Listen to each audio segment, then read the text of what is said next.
Hello friends, how are you? कैसे हो आप लोग? मैं बता दूं, मैं बढ़िया हूँ। चलिए जी, आगे केस स्टडी नंबर 9 पे, केस स्टडी 9 अब सॉल्व करते हैं फटाफट। जैसे हम करते थे सॉल्व, इस पे चले एमसीक्यू से हम स्टार्ट करते हैं। एमसीक्यू से ही स्टार्ट करते हैं पढ़ना फटाफट। चलिए, the CFO says that the tax auditor wants to treat the loan of rupees 5 lakh to Sam and advance of rupees 2 lakh to Shyamlal and company is deemed dividend. Okay, is it appropriate? देखिए DT से question आया हुआ है। अब एक बार पढ़ेंगे, देखते हैं, पढ़ने के बाद हिस्ट्री पढ़ने के बाद देखेंगे इसको। ठीक है, CFO stated that interest paid to the MSME vendors is allowed a business expenditure and should be reported accordingly in the tax return. तो ये जो है ना आपका आउट ऑफ सिलेबस आप बोल सकते हो, क्योंकि this is asked from the MSMED act. MSMED act से ये पूछा गया है। एमएसएमईडी एक्ट से ये पूछा गया आपके पास में, and this may be you may consider out of syllabus, but yet ऐसे प्रैक्टिस करते करते हमें सॉल्व पता चल जाएगा इसको भी सॉल्व कैसे करना है बोल के। ठीक है, चलते आगे नेक्स्ट क्वेश्चन पे। As per index 103 what is the date of the acquisition. चलिए, डेट ऑफ एक्विजिशन यहाँ पे डिटरमिन करने for the purpose of business combinations. आगे एफआर का क्वेश्चन आपके पास में। ठीक है, अब नेक्स्ट है क्वेश्चन आपके पास में, compute the amount of non controlling interest of says private says limited as on 31st March 2026. This is again the FR का ही क्वेश्चन है आपके पास। Whether Anu has a right to appoint alternate director in his absence. So law का question यहाँ पे आ रखा है। Okay, question number 6 पे चलते हैं। डिस्क्रिप्टिव क्वेश्चंस, ये 5 एमसीक्यूज थे। डिस्क्रिप्टिव क्वेश्चंस में चलते हैं। As Tanu and Manu are not well versed with Indians with reference to business combination, they want to understand about determination of acquisition date and ascertainment of the control. तो ये theory हमें पूछा गया है from the Indians 103। इसके लिए case study पढ़ने की जरूरत नहीं है, आप केस स्टडी बिना पढ़े भी इसका आंसर फटाफट लिख सकते हो। Yet, ठीक है, देखते हैं आगे। The CFO believe question number 7. The CFO believes that a loan to director is prohibited under the Companies Act 2013. Can M&A Private Limited extend the proposed loan to Sam? Comment. Okay, कोई नहीं, ये company law पे हमें पूछा गया है। We'll be coming back. The CFO wants to understand how to record revenue at the end of 7th year as per NDS 115. Again, FR question. Also prepare a brief note explaining the counting for the revenue when the contract is modified. Okay, contract modification से हुआ तो counting कैसे होगा NDS 115 पे वो पूछा गया।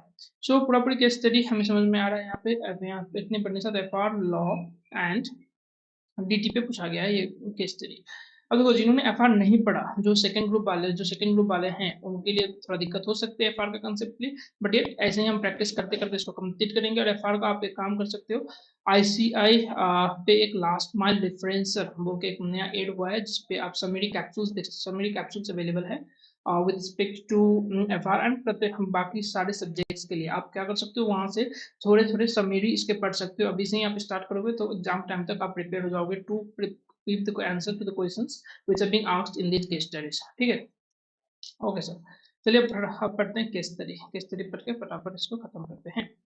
Economic survey for 2023-24 has been presented to the parliament. According to the survey, the Indian economy, however, appears to have moved on after its encounter with the pandemic, staging a full recovery ahead of many nations and positioning itself to ascend to the pre-pandemic growth path. It is also stated that agencies worldwide continue to project India as the fastest growing major company. ठीक है भैया, India को fastest growing major company माना जा रहा है। This could be possible with team together everyone achieve more.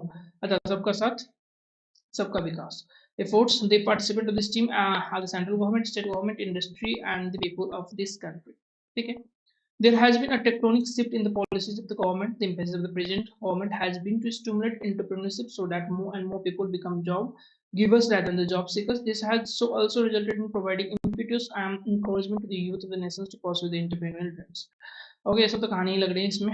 यहाँ तक आगे देखते हैं। One such case of entrepreneurial dreams is of Manu and Tanu, two friends who always aspired to have their business ventures, and when they have completed their education, they both completed MBA from the top business schools in India and working in the large corporates in big pay packages.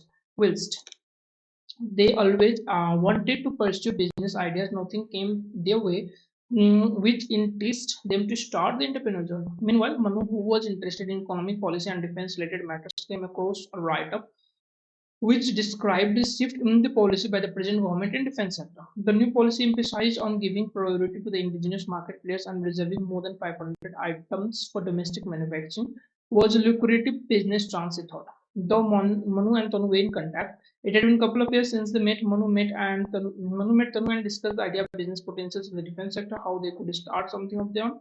They believe there is a lot of scope in domestic as well as global market. They could, if they could manufacture the ancillary items used in the defense equipment. Having realized ये सारा सारा कहानी लग रहा है, कब वो मिले, कैसे मिले, कौन से स्कूल से पढ़ाई किया, that is not relevant to us. चलिए आगे देखते हैं कहाँ तक कहानी है इसमें. Having realized their true calling, both resigned from their high-paying jobs to start their own venture in 2021. They incorporated a company called M&A Private Limited. चलिए यहाँ से काम का बात स्टार्ट हो गया. यहाँ से ऊपर का आप ये काट भी सकते हो, कुछ भी रिलेवेंस नहीं है, आपके केस स्टडी के लिए सब कहानी दिया गया है. ठीक है, चलिए आगे बढ़ते हैं. Okay, they started with both of them being the shareholder and director of the company. Gradually, when the business started going, they brought Sam as a shareholder and director. Okay, presently Sam holds 12% of the equity share capital, and while Manu and the Tanu holds 44%. Manu and Tanu की holding जो है 44% है, and Sam की holding 12% है, जिनको उन्होंने director की तरफ लेके आए हैं बाद में. ठीक है. The company is able to fund its operation internally without seeking any outside fund. अच्छी बात है, इनके पास खुद की फंड से काम कर पा रहे हैं. Both Tanu and Manu had business acumen and strategic vision. They wanted to rely on the professional who can guide them in accounting, law, compliance matter and give expert advice. यहाँ पे आए आप लोग का रोल. ये expert advice किन से मांगा जा रहा है? आप लोगों से मांगा जा रहा है. चलिए. And at the previous points in time as required by the business, they appointed their long-time friend and a tenured finance professional Ajim as the CFO of the company. During one of the board meetings, while briefing about the audit status, CFO informed that in directors that the financial statement for the current year would be prepared as per the NDS. In the audit kick-off meeting held in March 2024, the following point were discussed by CFO while Tanu and Manu added their insight. ठीक है, CFO की discussion से चल रही है यहाँ पे. Sam is the director of the board of directors. Sam is director on the board of directors and holds 12% equity. ये तो हमें ऊपर ही पता चल गया. As Sam had some financial emergency, Tanu and Manu wanted to support by giving 5 lakhs loan from the company. तो MCQ number 1 आपके पास में इस पैराग्राफ से आ रहा है कि 5 लाख रुपीस लोन दिए गए थे तनु एंड मनु के द्वारा to Sam. CFO mentioned that the company had an accumulated profit of 7.5 lakhs as on the date of loan to Sam. It is pertinent to note that Sam is also partner in Samlal company with a 30% profit sharing therein. During the current year, the company made an advance of rupees 2 lakh to Samlal and company was procurement of material. देखो यहाँ पे ये important point है, आपको ये ध्यान रखना है. First advance was just to support Sam. ठीक है. Next advance is towards the procurement of materials to Sam Lal and company. This is actually a trade advance. ये trade advance है. क्यों जरूरत है? अभी हम केस स्टडी को कंप्लीट करके MCQ में जाएंगे, तब ये आइडिया लग जाएगा क्यों ज्यादा जरूरत है इसको समझना. The company also purchases goods from the entities registered under MSME. अच्छा, MSME पे भी इन्होंने खरीदा है. The CFO of the company provides the following information of the trade payable to micro small enterprise. तो शेड्यूल 3 में जो हमें रिक्वायरमेंट होती है डिस्क्लोजर्स के लिए, इन्होंने ये डिस्क्लोजर्स आपको बता दिया कि ये डिस्क्लोजर्स है हमारे पास कि नॉट ड्यू, जो ड्यू ही नहीं हुई अब तक, जो ड्यू हो चुके हैं less than 1 year, 1 to 2 years का ड्यू जो है, एंड मोर देन 2 years का जो ड्यू है उसके बारे में बता दिया गया. During the year, company paid an interest of rupees 2.5 lakhs in terms of the section 16 of MSME Act 2006, and 1.5 lakh were paid beyond the appointed day, and the interest due rupees 10,000 was not paid. देखो, ये जो है section number 16 of MSME act में कहा जाता है कि in case जो सेक्शन नंबर 15 पे टाइम लिमिट गिवन है, सेक्शन नंबर 15 पे टाइम लिमिट गिवन है MSME एक्ट, इनकेस आप तब तक पेमेंट नहीं कर देते हो टू दी माइक्रो स्मॉल और मीडियम एंटरप्राइजेस, तो इन दैट सिनेरियो आपको इंटरेस्ट पे करना होगा. तो अब बताओ सेक्शन नंबर 15 क्या है? सेक्शन नंबर 15 क्या है? सेक्शन नंबर 15 में बोला गया आपको इनकेस एग्रीमेंट नहीं है तो 15 दिन के अंदर अंदर आपको पेमेंट करना होगा टू MSME. इनकेस एग्रीमेंट है तो 45 days और whatever the day have been written in agreement whichever is और दिया. ठीक है, उतने दिन के अंदर अंदर विद इन दैट डेज आपको पेमेंट कर देना है टू दी MSME. इनकेस आप पेमेंट नहीं करते हो तो आपको इंटरेस्ट पेमेंट करना होगा. इंटरेस्ट के साथ पेमेंट करना होगा. इंटरेस्ट के रेट क्या है? 3 times the rate that is given by the RBI. का जो रेफरेंस रेट है उससे 3 times रेट हो जाता है. इसका इंटरेस्ट रेट इतना पे करना पड़ेगा. हो भाई इतना. हाँ, यहाँ पे लॉ पे यही लिखा हुआ है सेक्शन नंबर 16 पे MSME के लिए अच्छी खासी बेनिफिट है, ये पेमेंट करना होगा इनको. ठीक है. अब इसके बाद इन्होंने सेक्शन नंबर 23 में इंसर्ट किया हुआ है, सेक्शन नंबर 23 इंसर्ट किया हुआ, वहाँ पे लिखा हुआ है notwithstanding anything contained in Income Tax Act 1961. Specifically लिखा हुआ. व्हाट डज दिस मीन कि ये ओवरराइडिंग इफेक्ट है. MSME एक्ट के पास ओवरराइडिंग इफेक्ट है टू इनकम टैक्स एक्ट 1961. ठीक है, तो इस वजह से इंटरेस्ट वहाँ पे लिखा हुआ है सेक्शन 23 में, it has an overriding effect and interest shall not be allowed is deduction at any cost. Deductions के लिए अलाउड नहीं किया जाएगा। Interest is not an allowable expenditure, जो इंटरेस्ट हम सेक्शन नंबर 16 में पे करते हैं। आपके पास एक क्वेश्चन था नीचे, क्वेश्चन नंबर 7, उस क्वेश्चन आई थिंक क्वेश्चन 7 नहीं था, एमसीक्यू पे क्वेश्चन था, उस एमसीक्यू क्वेश्चन का यही आंसर है कि आपके पास इंटरेस्ट अलाउएबल नहीं होता है। तो क्या हमें इतना पढ़ने का जरूरत है? क्या इतना पढ़ने का जरूरत है? देखो ये section 15, section 16 and section number 23, तीन डिफरेंट सेक्शन को यहाँ पे मिला के आपके पास क्वेश्चन पूछा गया है। तो इतना क्या हमें आगे ये भी पढ़ने की जरूरत है? देखो प्रैक्टिस करते करते ही आपको आइडिया लग जाएगा कहाँ से क्वेश्चन पूछा जा रहा है, कहाँ से क्वेश्चन नहीं पूछा जा रहा। इतने ढेर सारे हम नहीं पढ़ने जाएंगे क्योंकि हमारे पास सिलेबस अपने आप ही ज्यादा है। ठीक है, चलिए कोई नहीं, आगे देखते हैं, इसका आंसर देख ही लेते हैं, फटाफट एमसीक्यू खत्म कर ही देते हैं इसके वाला। तो ये एमसीक्यू है आपके पास नहीं। Shaper state that interest paid to the MSME should be reported accordingly in the tax return. Interest will be deducted as it is balance expenditure. नहीं, deductible allowed नहीं है. The interest of 1.5 lakh will be deductible. नहीं. The interest of 2.5 lakh MSME will not be allowed as deduction from the computation of income as MSME specifically prohibits such deductions. ये ठीक है, आपके पास ये answer होगा, ये आंसर नहीं होगा। इंस्टीट्यूट का सॉल्यूशंस भी देखो, 2 का C number would be the answer, section number 23 का यहाँ पे बारे में बातें बताया गया है। ठीक है, अब आते हैं आगे का केस स्टडी पढ़ लेते हैं। M&A Private Limited acquired 100% of shares of another company, P&T Private Limited. The negotiations for this acquisitions commenced on 1 January 2023 में negotiation start हुआ, agreement finalize किया गया 1 March 2023 में, and while M&A Private Limited obtained the power to control the operations on 1 March 2023 में उन्होंने power to control obtain किया है। The agreement states that the acquisition is effective 1 January 2023 and that M&A Private Limited is entitled to all the profits after that date. In addition, the purchase price is based on P&T Private Limited net assets as at 1st of March January 2023. The final settlement of the considerations was made on 1st May 2023. देखो consideration payment किया गया 1 May 2023, one date जो आपको ध्यान रखना है। Next date is 1 March 2023 जब control को ट्रांसफर किया गया। ये एग्रीमेंट ये बनाया कुछ भी नहीं था, इससे मतलब नहीं हमें। 1 March 2023 को ट्रांसफर किया गया है आपके पास में कंट्रोल। तो एक क्वेश्चन यहाँ पे बीच में है आपके पास डेट ऑफ एक्विजिशन डिटरमिन करने के लिए। तो डेट ऑफ एक्विजिशन हम डिटरमिन कर ही लेते हैं। यहाँ पे डेट ऑफ एक्विजिशन क्या होगा 1 March 2023। वापस से क्यों आना है इस पे, ये हम केस स्टडी पढ़ते पढ़ते ही खत्म कर लिया इसको भी। क्वेश्चन नंबर 3 का जो आंसर है 1 March 2023, जब डेट कंट्रोल जिस दिन ट्रांसफर हो रहा है उसी दिन हम कर लेते हैं। आपका क्या नाम है, जब कंट्रोल ट्रांसफर होता है that would be the date for the acquisition. ठीक है, ये हो गया आपके पास में क्वेश्चन नंबर 3 का भी सोल्यूशन। चलिए बाकी का स्टडी पढ़ लेते हैं। ओके, हाँ, M&A प्राइवेट लिमिटेड, चलिए तो हमने देख लिया। पॉइंट नंबर डी में आते हैं। M&A private limited holds 70% of the stake of the issued equity share capital of Sage Limited and 45% of issued redeemable preference share। देखो यहाँ पे ये बोला गया कि सेज लिमिटेड का ओके, सेज लिमिटेड में M&A का स्टेक कितना है? M&A का स्टेक है 70% इक्विटी, इक्विटी पे 70% इक्विटी एंड 45% आपके पास में प्रेफरेंस इज रिडीमेबल प्रेफरेंस। ठीक है, the acquisition was made on the 31 December 2023। 31 December 2023 में इन्होंने कहा कि एक्विजिशन किया गया था। Issued and paid up equity under preference capital of Sage limited as on 31 March 2023 15 crore 5 crore respectively। balance in the statement of profit or loss for the period ended 31 March 2024 is 25 crore। ठीक है, all the book value to this is liabilities way same as their fair values। okay, for an item the property plant and equipment the carrying amount at the time of the acquisitions of M&A private limited PPE is 3 crores and its fair value was 6.2 crores। okay, इन्होंने कहा कि सारा का सारा fair value book value भी fair value है but except for the plant and machinery जिसका fair value हमारे पास given है 6.2 crores not a 6.2 crores है जिसका fair value and no adjustment for the fair value के लिए कोई adjustment किया नहीं गया। तो Ind AS 103 के हिसाब से हम क्या करते हैं एडजस्टमेंट कर देंगे fair value का।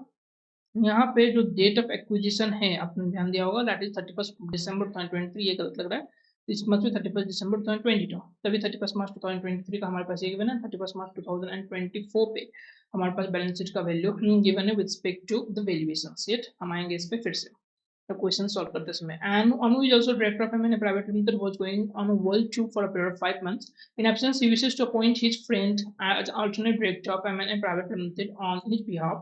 The article of association allows such appointment of alternate director। देखो ये लॉ का क्वेश्चन, लॉ के लिए क्वेश्चन है, इसके लिए भी एमसीक्यू पूछा गया, will be coming back. M&A Private Limited interested to 7-year service contract with the customer NP Limited for an amount of rupees 21 lakhs, that is 3 lakhs per year. The standalone selling price for one contract at inception of the contract is 3 lakhs per year. Okay, मैंने private limited accounts for the contract as a series of distinct services at the beginning of the 7th year the parties agrees to modify the contract as follows। जो कि modifications के लिए जो question पूछा गया था आपके पास में ये है। चलिए जी, केस स्टडी हमने पढ़ लिया, एक बार आप भी केस स्टडी पढ़ लो, एक बार अच्छे से गो थ्रू कर लो केस स्टडी। हम एक स्टार्ट करेंगे, आप एक बार केस स्टडी पढ़ लो, फिर एमसीक्यू हम स्टार्ट करेंगे। ठीक है जी, पढ़ लिया होगा आपने केस स्टडी। चलिए सर एमसीक्यू फटाफट स्टार्ट करते हैं। The CFO says that tax auditor wants to treat rupees 5 lakh to the given to the SAM and advance of 2 lakhs to Samlar and Company as deemed dividend. Deemed dividend आपको पता है section number 2 clause number 22 पे sub clause number ई, sub clause number ई के बारे में बातें यहाँ पे गिवन है क्योंकि प्राइवेट लिमिटेड कंपनी है। ठीक है, इसके लिए चलते हैं, कुछ नोट्स हैं। ओके, देखो सेक्शन नंबर 2 क्लोज नंबर 22 सब क्लोज नंबर ई पे बोला गया है आपके पास में कोई भी क्लोजली हेल्ड कंपनी, ये क्लोजली हेल्ड कंपनी को करती है prefer refer. Closely held company मतलब आपके पास प्राइवेट कंपनी होगी जिसमें public are not substantially interested, वो क्लोजली हेल्ड कंपनी। ठीक है, तो क्लोजली हेल्ड कंपनी जो लोन्स एंड एडवांसेस देंगी किनको देंगी? Share holder having greater than 10% of the voting power, या फिर किसी कंसर्न को in which share holder is having greater than 10% voting power has substantial interest, या फिर any person on behalf of share holder having greater than 10% of the voting power. तो आपको ध्यान ही रखना है, in case suppose X is a share holder who has voting power 20%। अब या तो एक्स को डायरेक्टली लोन एडवांसेस दे दे वो, ठीक है, या फिर ऐसे कंसर्न को दे जिसमें एक्स का 20% है, सब्सटेंशियल इंटरेस्ट है, या फिर ऐसे पर्सन को दे on behalf of X, on behalf of X, ठीक है, एनी पर्सन को दे जो कि ऑन बिहाफ ऑफ एक्स के बिहाफ पे सपोज वाई को इन्होंने दे दिया। तो ये प्रोविजन है आपके पास में। तो इन दैट सिनेरियो क्या होगा, उस लोन एंड एडवांसेस को हम क्या मान लेंगे? डिम डिविडेंड मान लिया जाएगा। ठीक है, अब यहाँ पे ये भी देख लो कंसर्न में कौन कौन कंसर्न आ सकते हैं। कंपनी जिसमें एक्स क्या है? मेंबर है। सब्सटेंशियल इंटरेस्ट कैसे डिटरमिन करेंगे? सब्सटेंशियल इंटरेस्ट कैसे डिटरमिन करेंगे? For the point number B, जहाँ पे एक्स के पास में ऐसे कंसर्न को दिया गया जिस कंसर्न से सब्सटेंशियल इंटरेस्ट एक्स रखता है। तो कैसे करके हाँ डिटरमिन करेंगे सब्सटेंशियल इंटरेस्ट को? In case he is a member in a company and उस मेंबरशिप कैसे पता चलेगा सब्सटेंशियल इंटरेस्ट है? 20% से ज्यादा इक्विटी उनके पास अवेलेबल है। या फिर इनकेस पार्टनरशिप फर्म है तो 20% of the profit sharing company, या फिर अदर कोई भी है तो 20% ऑफ द इनकम पे उनका राइट है। तो मानेंगे कि हम सब्सटेंशियल इंटरेस्ट है, सब्सटेंशियल इंटरेस्ट ऐसे करके डिटरमिन करने का काम हम करते हैं। ठीक है, ठीक है सर। अब देखो इस लॉ को बनाने का इंटेंट क्या था? Section number 2 sub section number 22 का बनाने का इंटेंट ये था कि प्राइवेट कंपनीज के केस में डिविडेंड जब टैक्सेबल हुआ करता था आपके पास में, प्राइवेट कंपनी के केस में वो क्या करते थे? डिविडेंड के नाम पे पैसे निकाल, लोन एंड एडवांसेस के नाम पे पैसे निकाल लेते थे, एंड पैसे निकालने के बाद वापस पे भी नहीं करते थे, एंड प्राइवेट कंपनी पे कोई भी एज सच रेगुलेशंस नहीं था। तो इन्होंने इस सेक्शन के थ्रू ये रेगुलेशंस लाया कि आपको ये लोन एडवांसेस जो भी आप दोगे ऐसे सब्सटेंशियल इंटरेस्ट वाले बंदे को who is x over here, तो उसको हम मान लेंगे डिविडेंड। ठीक है, लोन एंड एडवांसेस और एक्यूमुलेटेड प्रॉफिट डिविडेंड कैसे मानेंगे? जो आपके पास लोन एडवांसेस हैं और accumulated profit which ever is lower, क्योंकि जो भी डिविडेंड डिक्लेयर किया जाएगा will not be greater than the accumulated profit. इस वजह से ये प्रोविजन है यहाँ पे, लोन और accumulated profit whichever is lower will be considered as your deemed dividend and that will be taxable। ठीक है, अब यहाँ पे एक्सेप्शन है कि trade advances shall not be covered है। तो ये बातें आपको ध्यान रखने का बात है। अब देखो हमारे पास जो क्वेश्चन है पॉइंट नंबर श्याम को दिया गया है 5 lakh rupees and Shyamlal and company को दिया गया है कितने? 20। श्यामलाल एंड कंपनी को कितना दिया गया? 2 lakh rupees.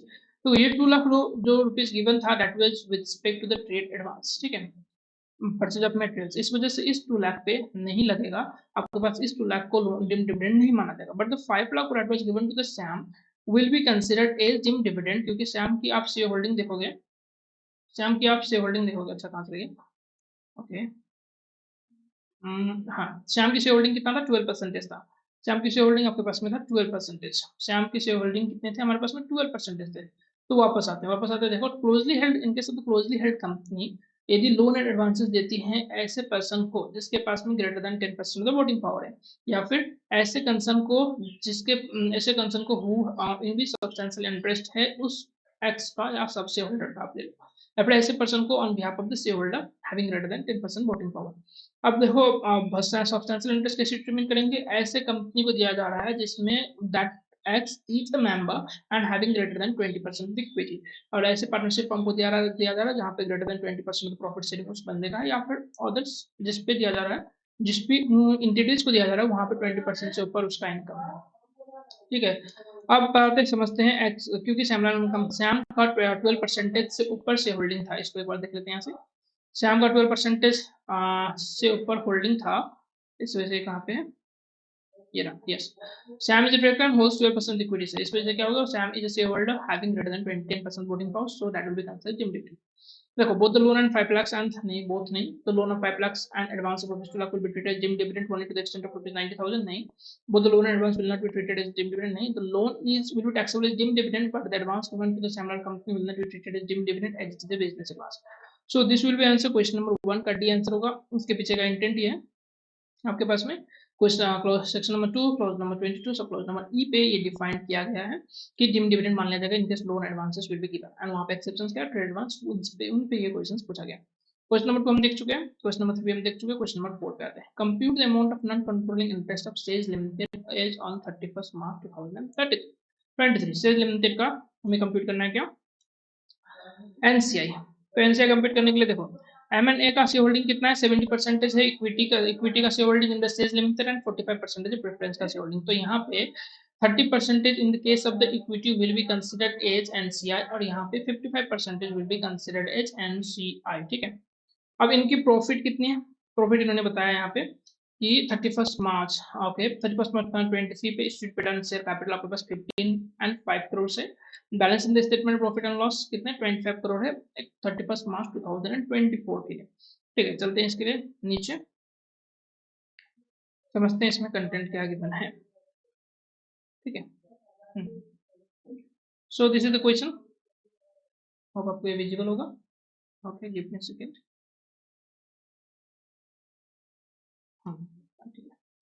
M&A private limited का कितना स्टेक है, 70% इक्विटी पे स्टेक है सेज लिमिटेड का एंड 45% प्रेफरेंस पे स्टेक है, एंड 70% पे 0.3% अर्थात 30% will be the NCI and 55% will B NCI. देखो डेट ऑफ एक्विजिशन आपके पास क्या था, 31 दिसंबर 2022 was the date of acquisition, थोड़ा छोटा दिख रहा है। 31 December 2022 was the date of acquisition and books हमें कब बुक्स पे क्लोजिंग क्या है 31 मार्च 2023 एंड हमें प्रॉफिट जो गिवन है 31 मार्च 2024 का गिवन है। ठीक है, इक्विटी शेयर कैपिटल कितना 15, प्रेफरेंस शेयर कैपिटल कितना 5। देखो equity share capital is 15 crore and 5 crore respectively, preference share capital हमारे पास 5 करोड़ 31 मार्च 2023 पे गिवन है। ठीक है, इनकेस एक्विजिशन ही दिसंबर 23 पे होता तो 31 मार्च 2023 का रिलेवेंट ही था हमारे, इस वजह से इसका correction say that will B दिसंबर 22। ठीक है, बैलेंस इन द स्टेटमेंट हमारे पास प्रॉफिट एंड लॉस गिवन है 25 करोड़ फॉर 31 मार्च 2024। ठीक है, हमने यहाँ पे लिया इक्विटी से कैपिटल, प्रेफरेंस से capital and profit and loss हमारे पास में 25 करोड़ है। अब नेक्स्ट चीज एक बाकी book value is equals to fair value, but एक है हमारे पास में प्रॉपर्टी प्लांट एंड इक्विजिशंस जिसका फेयर वैल्यूएशन हमें गिवन है कि 6.2 करोड़। देखो एनसीआई डिटरमिन करने के लिए हम क्या करेंगे, एक तो हमारे पास होता है नेट एसेट्स मेथड, जब एसेट्स अवेलेबल नहीं है तो इस मेथड से जाते हैं जहाँ पे इक्विटी से कैपिटल, प्रेफरेंस से capital and reserves and surplus को हम प्लस करते हैं। देखो equity, preference and reserve and surplus is added over here. अब एक डिफरेंस था हमारे पास में फेयर वैल्यू का, फेयर वैल्यू में डिफरेंस कितना है यहाँ पे 6.2 माइनस 3 दैट इज 3.2 का डिफरेंसेस है। तो इस डिफरेंसेस के लिए हम क्या करेंगे, इसके एडजस्टमेंट कर देंगे रिजर्व एंड सरप्लस पे। देखो fair value adjustment is 3.2 is the fair value जो कि एडेड है यहाँ पे, एंड डेप्रिसिएशन का एडजस्टमेंट यहाँ पे आपके पास में 0.106 आएगा कैसे, द 3.2 हम इसको जो एडिशनल डेप्रिसिएशन, देखो इंक्रीज डेप्रिसिएशन जो है हमारे पास चार्ज किया होगा 31 मार्च 2023 से 31 दिसंबर 2022 से 31 मार्च 2023 में जो 3 मंथ्स हैं, 3 मंथ्स में आपके पास में क्या होगा, फेयर वैल्यू पे आएंगे, फेयर वैल्यू पे लेके आएंगे हम बिजनेस कॉम्बिनेशन के बाद अपने बुक्स पे 6.2 पे आया होगा, एंड 6.2 पे आने के बाद में इस पे ही लगा होगा आपका डेप्रिसिएशन। तो additional value that is increase depreciation कितना लगा 3.2, जिसको हमें एलिमिनेट करना होगा फेयर वैल्यू से, फेयर वैल्यू एडजस्टमेंट से एलिमिनेट करना होगा। तो 3.2 is your the fair value, increase fair value, जिसपे से हम डिवाइड बाय 10 करेंगे। 10 यहाँ पे कहाँ से आया, 10 इज डिवाइड 1/3, तो हमें समझ आ रहा है कहाँ से है। 10 इज द यूजफुल लाइफ जो हमने किया है एज्यूम, देखो एज्यूम किया है क्योंकि यहाँ पे क्वेश्चन पे कहीं पे गिवन नहीं है यूजफुल लाइफ क्या प्लांट एंड मशीनरी का, और आप इंस्टीट्यूट की सॉल्यूशंस देखोगे, इंस्टीट्यूट की सॉल्यूशंस आप देखो वहां पे आपको कुछ भी नहीं बताएगा, डायरेक्टली 0.1 लेके आए हैं, पता नहीं कहाँ से लेके आए हैं, कोई एडजस्टमेंट नहीं है। एक मिनट, या दिस इज इंस्टीट्यूट के आंसर। तो डेप्रिसिएशन 0.1 लेके आए एडजस्टमेंट, पता नहीं कहाँ से लेके आए, कुछ भी यहाँ पे गिवन नहीं है कि ये कहाँ से आया हुआ कहाँ से नहीं आया हुआ, ठीक है। तो 10 एज्यूम करके हम चलते हैं, 10 यूजफुल लाइफ एज्यूम करके आप चलोगे तो इट विल बी आपके पास में आ रहा है 0.106 डेप्रिसिएशन का एडजस्टमेंट। तो फे वैल्यू यहाँ पे कितने आ रहे हैं, सो फे वैल्यू के एडजस्टमेंट जो करने में 3.094 इनकी डेप्रिसिएशन को हमने लेस कर दिया एंड 3.094 वुड बी द फे वैल्यू एडजस्टमेंट ऑफ ईयर, ठीक है। अब देखिए इस टोटलिटी में हमारे पास में प्रॉफिट कितना बचा, 48.094 इज द प्रॉफिट, जिसमें से प्रेफरेंस शेयर कैपिटल की 5 है and rest 43.094 is of equity share capital, ठीक है। अब इसको हम करेंगे यहाँ पे डिवाइड, 70% शेयर होल्डिंग है सेज लिमिटेड पे एमएनए का, इसको हमने डिवाइड किया यहाँ पे 43.094 इक्विटी का पोर्शन हमने लेके आ गए यहाँ पे। अब होल्डिंग कंपनी के लिए 70% है तो 70% 43.094 का होता है 30.166। तो मैंने कैलकुलेशंस करके रखा हुआ है, इसको आप कैलकुलेटर लेके बैठा करो जब भी आपकी स्टडी सॉल्व करते हो, ताकि साथ साथ ही आप करते रहो, ठीक है। 43.094 का 70% होगा 30.166, that is the part of holding company and NCI की पार्ट कितना होगा 30%, 30% 43.094 का आएगा 12.93%, 12.93, ठीक है।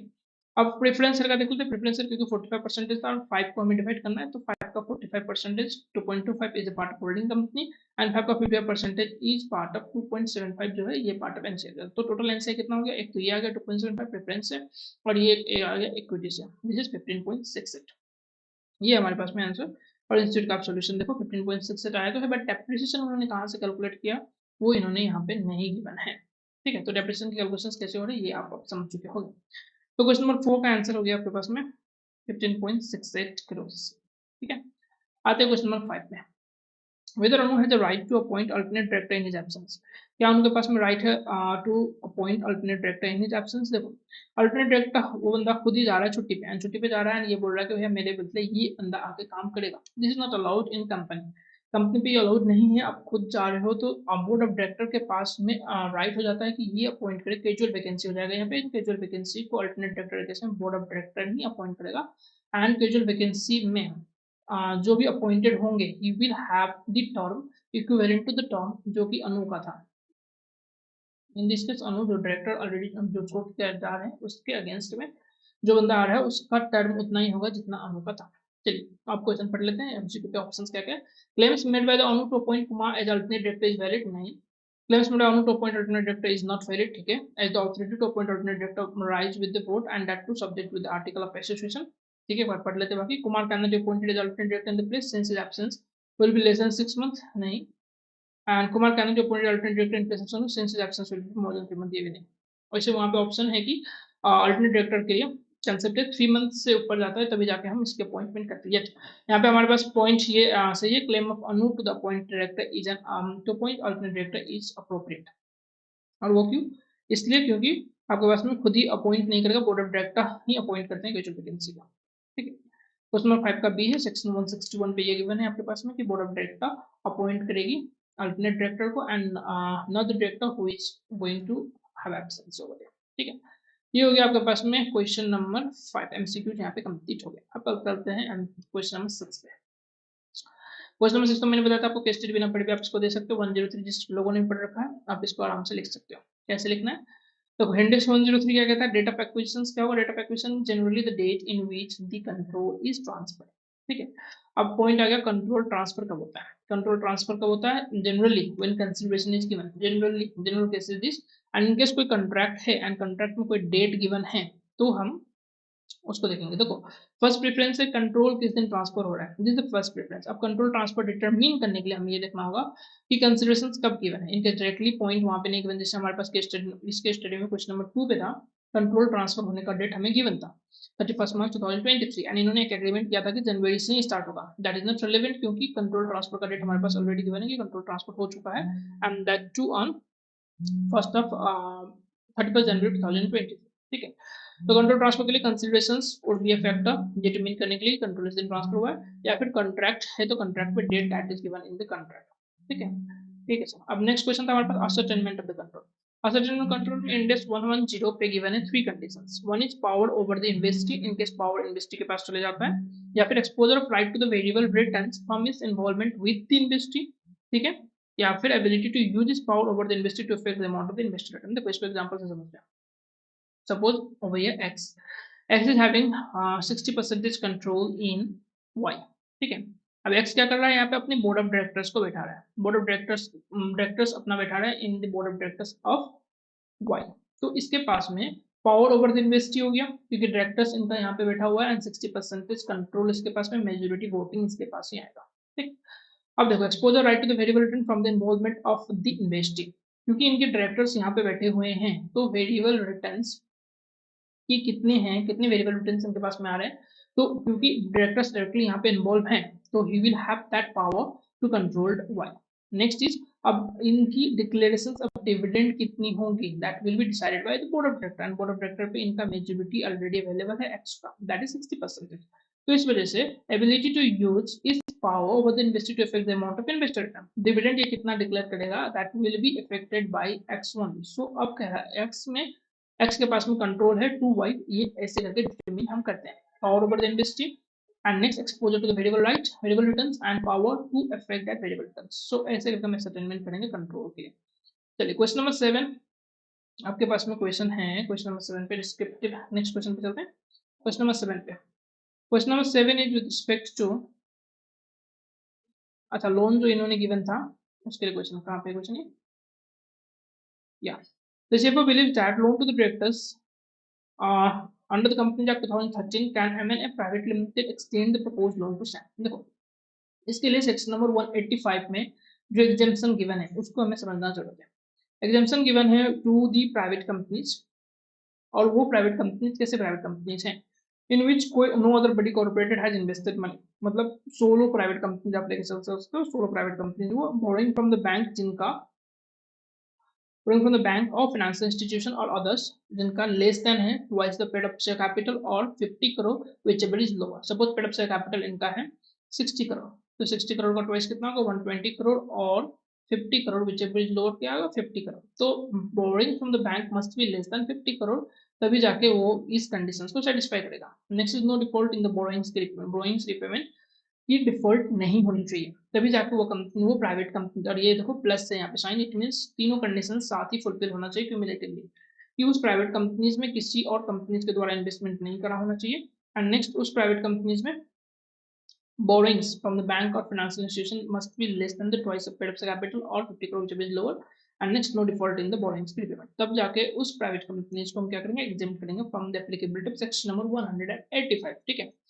ये बातें हैं, तो यहाँ पे इस कंपनीज की इन्वेस्टमेंट डिटेल्स आप चेक करोगे तो यहाँ पे आपको मिलेगा कि ये तीनों ही कंडीशंस ये कंपनी सेटिस्फाई कर रही है, so this company is exempted from this application of section 185। इस वजह से वो कंप्लाई कर सकते हैं, board of director directly loan advance कर सकती है टू दी सैम। अब आप इंस्टीट्यूट के आंसर देखोगे तो यहाँ पे एक अल्टरनेट आंसर भी इन्होंने गिवन है, alternate answer is also given, ठीक है। इनके पास कोई डिफॉल्ट नहीं है, ठीक है, एंड नेक्स्ट ये 50 करोड़ से ये नीचे तीनों कंडीशन सेटिस्फाई कर रहा है, इस वजह से मैंने a private limited can extend the proposed loan to Sam. अब अल्टरनेट आंसर इन्होंने प्रोवाइड किया है, पता नहीं अल्टरनेट आंसर इन्होंने लिखा तो है, दिस इज सेक्शन 185 का ही पॉइंट है कि एग्जेम्पशंस एंड रिलैक्सेशंस कहाँ पे गिवन है, बट जो एक्सप्लेनेशन यहाँ पे गिवन है ये मुझे सही नहीं लग रहा, बट ये आप इसको डायरेक्टली काट दो क्योंकि दिस नॉट रिलेवेंट हो गई, अल्टरनेट आंसर की जरूरत भी नहीं है क्योंकि डायरेक्टली हमारे पास एक आंसर अवेलेबल है। एंड और यहाँ पे आप देख सकते हो इन्होंने एक्सप्लेनेशन जो गिवन है कि Tanu wanted to support giving loan of 5 lakh from the company, Sam is a partner of Sam line company, I don't know ये मतलब एक्सप्लेनेशन कैसा है, आप डायरेक्टली इसको कट्टा लगा दो, अल्टरनेट आंसर की हमें जरूरत नहीं है, ठीक है। चलिए इतना तो कर दो, सेक्शन नंबर क्वेश्चन नंबर 8 पे चलते हैं, इतना समझ लो एक बात है। अब चलते हैं क्वेश्चन नंबर 8 पे। Question number 8 was regarding to Ind AS 115 modification of accounting. चलिए एफआर का क्वेश्चन है, ओके। चलिए मॉडिफिकेशन ऑफ अकाउंटिंग पहले समझते हैं, छोड़िए इन सबको, मॉडिफिकेशन ऑफ अकाउंटिंग पहले समझते हैं उसके बाद आगे जाते हैं। देखो मॉडिफिकेशन ऑफ अकाउंटिंग क्या कहता है, लेट अस एज्यूम कि एक क्लाइंट है CAX का, एंड उस क्लाइंट से CAX को आ रही है अकाउंटिंग का काम, ठीक है, अकाउंटिंग का काम कर रहे हैं, एंड अकाउंटिंग नहीं लेते हैं, यहाँ पे GST रजिस्ट्रेशन लेते हैं, ठीक है। GST रजिस्ट्रेशन का ये क्लाइंट कहीं और से क्लाइंट लेके आते हैं एंड GST रजिस्ट्रेशन का काम इनको देते हैं। एट फर्स्ट उन्होंने 10 GST रजिस्ट्रेशन का काम दिया CAX को, एंड इन्होंने CAX ने इनको प्राइस कोट किया है 10 GST रजिस्ट्रेशन का for each GST registration 5,000 rupees for each GST registration, and ये हो गया 50,000 रुपीज। क्लाइंट ने कहा इतने ढेर सारे 50,000 रुपीज मिलर पे, इन्होंने बोला भैया मेरा प्राइस यही है, स्टैंड अलोन प्राइस है, GST रजिस्ट्रेशन आपको रजिस्ट्रेशन कंप्लीट होते जाएंगे, you will be need to pay this. तो ठीक है, क्लाइंट ने बोला ठीक है ठीक है, हम मान लेते हैं, पेमेंट कर देंगे आपके पास में 50,000 rupees. This is the first case, ठीक है। यहाँ पे हमारे पास 5,000 रुपीज का अमाउंट है, और देखो यहाँ पे जैसे एक GST रजिस्ट्रेशन कंप्लीट होगा 5,000 rupees will have to be paid. ये हर एक GST रजिस्ट्रेशन जैसे जैसे कंप्लीट होते जाएंगे, this is a separate performance obligation of not a single performance obligation, and इस वजह से जैसे जैसे रेवेन्यू ये कंप्लीट हो जाएगा हम रेवेन्यू इसका बुक करते ही जाएंगे, ठीक है। अब क्या हुआ, जैसे इन्होंने 8 GST रजिस्ट्रेशन कंप्लीट किया था, क्लाइंट फिर से आ गया कि भैया हमें और 5 GST की रजिस्ट्रेशन करने हैं, ठीक है। तो इन्होंने कहा CAX ने क्या कहा, CAX ने कहा ठीक है भैया कर देंगे, कोई इश्यू नहीं है, बट हमारी जो फीस है 5,000 रुपीज पर GST रजिस्ट्रेशन वो इफेक्टेड नहीं होगा, तो इफेक्टेड नहीं होगा, 5,000 पर GST रजिस्ट्रेशन ही आपको एप्लीकेबल हो जाएगा फीस। तो क्लाइंट ने कहा ठीक है, क्लाइंट ने पहले नानुकुल किया, फिर उन्होंने क्लाइंट ने मान लिया, ठीक। फर्स्ट केस लेते हैं, क्लाइंट ने मान लिया, क्लाइंट ने मान लिया, तो आपके पास क्या होगा, 5,000 rupees each revenue for one GST registration and that is a separate performance obligation, ठीक है।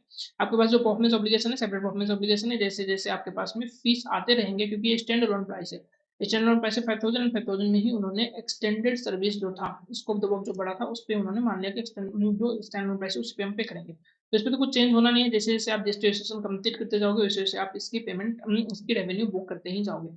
सेकंड केस, चलते सेकंड केस में। सेकंड केस में क्या बोला इन्होंने, 5 GST रजिस्ट्रेशन आया तो है, बट हम 5,000 रुपीज नहीं देंगे आपको, यहाँ पे 3,000 रुपीज ही देंगे, 3,000 रुपीज ही देंगे। तो CX ने कहा ठीक है भैया 3,000 रुपीज ही दे दो आप, बड़ा डिस्कशन करने के बाद में CX ने बोला चलो भैया ठीक है 3,000 रुपीज में ही मानते हैं। तो यहाँ पे इन्होंने 8 GST रजिस्ट्रेशन ऑलरेडी कंप्लीट कर चुके थे, और इनकी स्कोप ऑफ वर्क में क्या है कि आपके पास में एडिशनल स्कोप ऑफ वर्क आया है, but that the price is not stand alone price over here. देखो first is stand alone price है, उसके लिए देख लिया हमने। Second is scope of work change नहीं हुआ है, but there is an additional, there is stand alone price नहीं है, स्टैंड अलोन प्राइसिंग नहीं है, प्राइसिंग जो इफेक्ट हो रखा है due to the existing contract. तो यहाँ पे क्या होगा, इसको हम करेंगे प्रोस्पेक्टिव अकाउंटिंग में चेंज करेंगे, रेवेन्यू रिकॉग्निशन प्रोस्पेक्टिव चेंज होगा। 8 GST रजिस्ट्रेशन का हमने 5,000 रुपीज से ऑलरेडी चार्ज कर चुके हैं, इस पे हम कुछ चेंज नहीं करने वाले। दो GST रजिस्ट्रेशन बचे हुए हैं जिसके हम चार्ज करने वाले थे 10,000 रुपीज, ठीक है। एंड जो 5 GST रजिस्ट्रेशन आए हैं जो नए, उसके लिए हम चार्ज करने वाले हैं 3,000 रुपीज। तो ऑल टुगेदर कितना हो गया हमारे पास, 13,000 rupees would be the revenue जो हमारे पास आने वाले हैं फॉर 7 GST रजिस्ट्रेशन, ठीक है। तो अब जो है पर GST रजिस्ट्रेशन के लिए हमारे पास प्रोस्पेक्टिव जो अकाउंटिंग हम करेंगे, जैसे जैसे एक एक GST रजिस्ट्रेशन आपका कंप्लीट होते जाएगा वैसे वैसे हम कंप्लीट करेंगे। इसका कैलकुलेशंस कर लेते हैं, 13,000 डिवाइड बाय 7 कितना होता है, 1857 रुपीज पर GST रजिस्ट्रेशन आपके पास में चार्ज किए जाएंगे, ठीक है।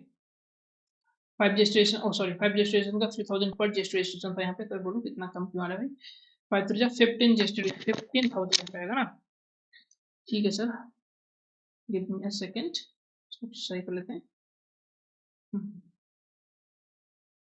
यहाँ पे आ जाएगा आपके पास में 15,000 रुपीज, 5 GST रजिस्ट्रेशन के लिए जो रेवेन्यू आने वाला है आपका 15,000 रुपीज आ जाएगा। तो this is all together 25,000 rupees. तो 25,000 डिवाइड बाय 7 कितना होगा, 25,000 डिवाइड बाय 7 ये हो जाएगा आपका 3,571 रुपीज पर GST रजिस्ट्रेशन। तो जो भी प्रोस्पेक्टिव रजिस्ट्रेशन कंप्लीट करते जाएंगे, फर्स्ट रजिस्ट्रेशन इन्होंने कंप्लीट किया आउट ऑफ 7, तो इनको रिकॉर्ड करना होगा रेवेन्यू 3,571।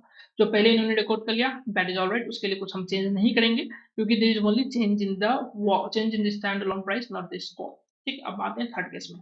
थर्ड केस में क्या हुआ, इन्होंने अलग से 8 GST रजिस्ट्रेशन जब कंप्लीट कर चुके थे तब ये 5 GST रजिस्ट्रेशन के लिए आए, बट बोला इन्होंने कि भैया आपने GST रजिस्ट्रेशन सही से नहीं किया, आपकी सर्विसेज जो है सही नहीं लगे हमें, अब हम जो है आपसे जो बाकी 2 GST रजिस्ट्रेशन है, ये 5 रजिस्ट्रेशन तो हम कराएंगे नहीं आपसे, बाकी 2 GST रजिस्ट्रेशन ये आपको at the price of 2,000 rupees per GST registration आपको करने होंगे, मतलब 4,000 रुपीज ही इसके पास में आने वाले हैं अब, क्योंकि CAX ने सही से काम करके नहीं दिया। वैसे CA करेंगे नहीं इसे, बट ये हम एग्जाम्पल के लिए समझ के चलते हैं कि भैया 4,000 रुपीज ही इनके पास में आने वाले, 2,000 रुपीज पर GST रजिस्ट्रेशन देने वाले हैं, और वो भी एग्जिस्टिंग। और यहाँ पे वो क्या है, देखो एग्जिस्टिंग कंट्रैक्ट जो इनके पास में अवेलेबल था 10 जीएसटी रजिस्ट्रेशंस का, वो इम्पैक्ट हो गया, स्कोप ऑफ वर्क इनका डिस्टर्ब हो गया। And next stand alone selling price भी यहाँ पे अवेलेबल नहीं है, ये भी डिस्टर्ब हो गया यहाँ पे। तो इस केसेस में हम क्या करेंगे, रेट्रोस्पेक्टिव अकाउंटिंग करेंगे यहाँ पे कि भैया जी आपके पास में जो रेवेन्यू आप बुक कर रखे हो उसको भी हमें करना होगा चेंज, क्योंकि आपके पास चेंज हो गया यहाँ पे वैल्यू। देखो 8 जीएसटी रजिस्ट्रेशन के लिए आपने क्या बुक किया होगा, ऑलरेडी 40,000 रुपीज बुक किया होगा, और यहाँ पे आप बुक करने वाले हो 4,000 रुपीज। तो टोटलिटी में आपके पास में आने वाला 44,000 रुपीज। देखो 44,000 rupees will be for the 10 GST registration. तो 1 जीएसटी रजिस्ट्रेशन के लिए 4,400 रुपीज आ गया। तो आपको बुक करना चाहिए था for 8 GST registration 4,400 multiply by 8, 4,400 multiply by 8 कितना होता है 35,200। आपने बुक कितना कर रखा है 40,000। तो हम क्या करेंगे, रिवर्स करेंगे। रिवर्स करना होगा हमें जितनी रेवेन्यू हमने एक्सेस बुक किया हुआ है, दैट इज 4,800। 4,800 की रेवेन्यू हम करेंगे रिवर्स। अब रिवर्स करने के बाद में हम जैसे ये कंप्लीट करेंगे, बाकी दो जीएसटी रजिस्ट्रेशन जैसे जैसे परफॉर्मेंस ऑब्लिगेशंस कंप्लीट होगी, हम इस पे रिकॉर्ड करते जाएंगे 4,400 पर GST registration. So this is the retrospective impact जो हमें जो देखने को मिलता है in case there is change in the scope of the work as well as change in the stand alone selling prices. तो यहाँ पे डिफरेंट 3 सिनारियो है, कैसे याद करना है। फर्स्ट सिनारियो जहाँ पे कुछ भी चेंज नहीं हो रहा है, स्टैंड अलोन सेलिंग प्राइस पे ही एडिशनल वर्क जो आ रहे हैं उसको ले रहे हैं, और यहाँ पे हर एक रजिस्ट्रेशन यहाँ पे क्या हो रहा है, एग्जिस्टिंग परफॉर्मेंस ऑब्लिगेशन है, इस वजह से हम रेवेन्यू चार्ज करते जाएंगे इस हिसाब से। नेक्स्ट में क्या हुआ, उनके नए जीएसटी रजिस्ट्रेशन आए but price stand alone selling price पे नहीं आया, स्कोप द वर्क सेम है, सेलिंग प्राइस कम है, स्टैंड अलोन सेलिंग प्राइस नहीं है। तो इस केस में हम क्या करेंगे, प्रोस्पेक्टिव एडजस्टमेंट जो अपने ऑलरेडी बुक कर रखा है कोई इशू नहीं है, हम प्रोस्पेक्टिव चेंजेस करेंगे। प्रोस्पेक्टिव चेंज कर लेंगे, इसको क्यूमुलेटिव कैचअप एडजस्टमेंट कहते हैं। जितनी जीएसटी रजिस्ट्रेशन करने हैं, जितनी रेवेन्यू आने वाले हैं उसके रिगार्डिंग हम कर लेंगे इसके cumulative catch up adjustment and prospective revenue हम बुक करते जाएंगे। ठीक है, अब नेक्स्ट सिनारियो था आपके पास में कि स्कोप भी चेंज हो गया। जो 10 जीएसटी रजिस्ट्रेशन है उसी पे काम करेंगे, 5 जीएसटी रजिस्ट्रेशन अलग से मिलने वाला नहीं है, और उस पे भी सेलिंग प्राइस भी चेंज हो चुका है। तो इन दैट सिनारियो हम क्या करेंगे, इसको रेट्रोस्पेक्टिव एडजस्टमेंट करेंगे, एंड जितने भी हमारे पास फीस आने वाले हैं उस पे हम करें, जितने भी हमने रेवेन्यू बुक कर रखे हैं उसकी रिवर्सल्स करेंगे ऑन द बेसिस हमें कितनी फीस बुक करने पर जीएसटी रजिस्ट्रेशन। ये बेसिकली मॉडिफिकेशन अकाउंटिंग करना कैसे है।